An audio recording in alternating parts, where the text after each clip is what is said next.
Assalamualaikum warahmatullahi wabarakatuh. Sahabat channel Riyadul Falah yang dirahmati oleh Allah Subhanahu wa taala.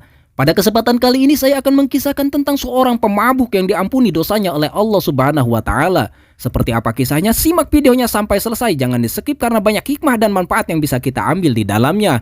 Tapi sebelum lanjut kepada videonya, yang belum sholat silahkan sholat dulu karena tujuan hidup kita di muka bumi ini tiada lain dan tiada bukan hanya untuk beribadah kepada Allah Subhanahu wa taala. Sebagaimana firman-Nya dalam Al-Qur'an, "Wa ma khalaqtul jinna wal insa illa liya'budun."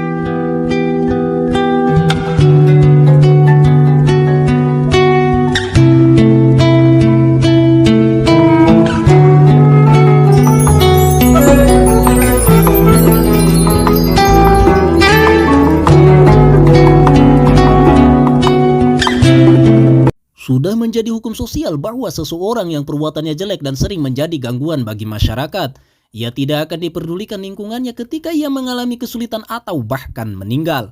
Padahal yang namanya manusia tidak selalu dan selamanya seluruh catatannya hitam kelam. Bisa jadi ada yang baik dan bermanfaat walau hanya sepele. Tetapi hal yang kecil dan sepele itulah yang kadang mengundang rahmat dan ampunan Allah Subhanahu wa taala.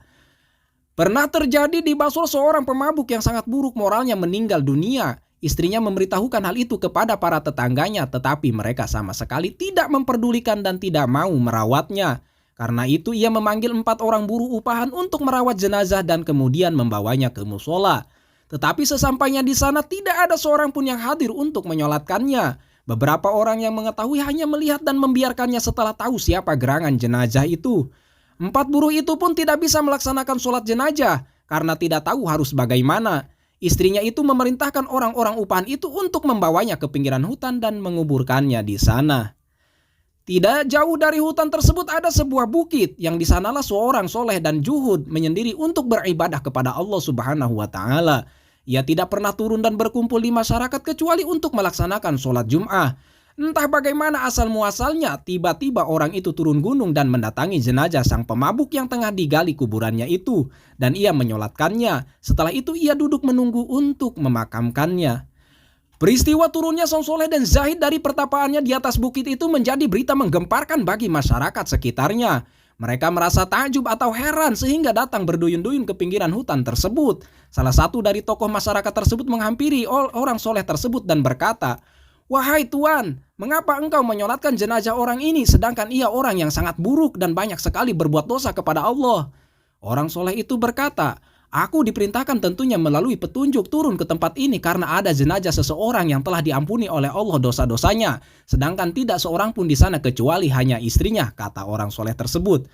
Orang-orang jadi keheranan mendengar jawaban tersebut. Bertahun-tahun mereka tinggal bersama orang itu dan sama sekali tidak pernah melihat dan mengetahui kebaikan yang dilakukan olehnya.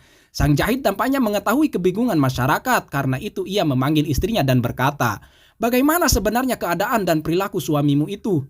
Sang istri berkata, "Seperti yang diketahui banyak orang, sepanjang hari ia hanya sibuk minum minuman keras atau khamr di kedai-kedai. Pulangnya dia malam hari dalam keadaan mabuk dan tidak sadarkan diri. Seringkali ketika ia tersadar di waktu fajar, ia mandi dan wudhu kemudian sholat subuh. Tetapi di pagi harinya ia kembali ke kedai-kedai untuk minum khamr seperti biasanya. Hanya saja di rumah kami tidak pernah kosong dari 1 atau 2 orang anak yatim yang ia sangat menyayanginya melebihi anaknya sendiri. Dan di waktu sadarnya ia selalu bermunajat sambil menangis sesenggukan kepada Allah. Ya Allah, di bagian jahanam manakah engkau akan tempatkan penjahat ini?"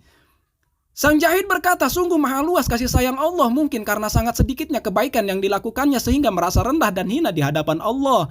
Dan juga kesabarannya menanggung kehinaan dan cibiran sinis dari lingkungannya yang mengundang rahmat dan ampunan Allah Subhanahu wa taala." Mendengar penjelasan itu, anggota masyarakat yang hadir segera ikut menyalatkan jenazah pemabuk tersebut dan ikut serta menguburkannya. Wallahu a'lam.